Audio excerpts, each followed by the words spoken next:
2013 was meant to be the year that we were going to see the federal budget back in the black. Instead, we received 3 Prime Ministers and each one playing the blame game. Let's have a look at the year in review starting from January. In January, we saw devastating floods once again in southeast Queensland.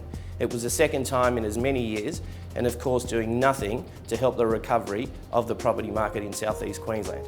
In February, the RBA met for the first time and they felt as though things were ticking along nicely, left the cash rate at 3%. And in March, Deputy Governor Philip Lowe of the RBA had this to say: "Nowadays there's a greater recognition that the high exchange rate is likely to be quite persistent, and firms, including in the manufacturing sector, are adjusting to this. Many are looking to improve their internal processes and to address inefficiencies." What a nonsense that turned out to be.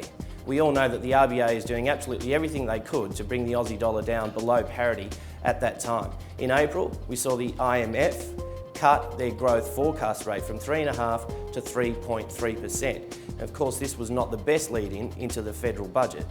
And in May, again, Wayne Swan delivered not the numbers that he wanted or promised. We were once again in the red. That was no surprise, of course. Nobody expected them to actually be in the black. And in June, we saw the leadership spill. Kevin Rudd, once again the Prime Minister, after his failed attempt in March. In July, the RBA decided to keep the cash rate on hold at 2.75%, and of course it was also the start of a lot of hair flicking and selfies from the then Prime Minister. In August, we see the last interest rate drop from the RBA, taking the cash rate down to 2.5%, and that's the lowest level in 52 years, and it still remains at that level now. In September, we finally got the election that everybody was waiting for on the 7th of September, funnily enough being on National Protected Species Day.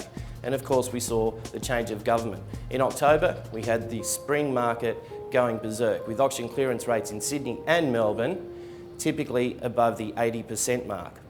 And in November, another Melbourne Cup day gone, another RBA meeting gone, this time for the second consecutive year decided to leave the cash rate on hold at 2.5%. And in December, we continue to see a strong property market. With the cash rate at half-century lows, we expect that confidence to go into 2014. Now, interest rates are not forecasted to go up in the first quarter of next year, so all of this positive momentum that we've been seeing in the last 3 or 4 months should flow on to the first 3 or 4 months of next year. I'm Iggy Damiani. I'll see you next year.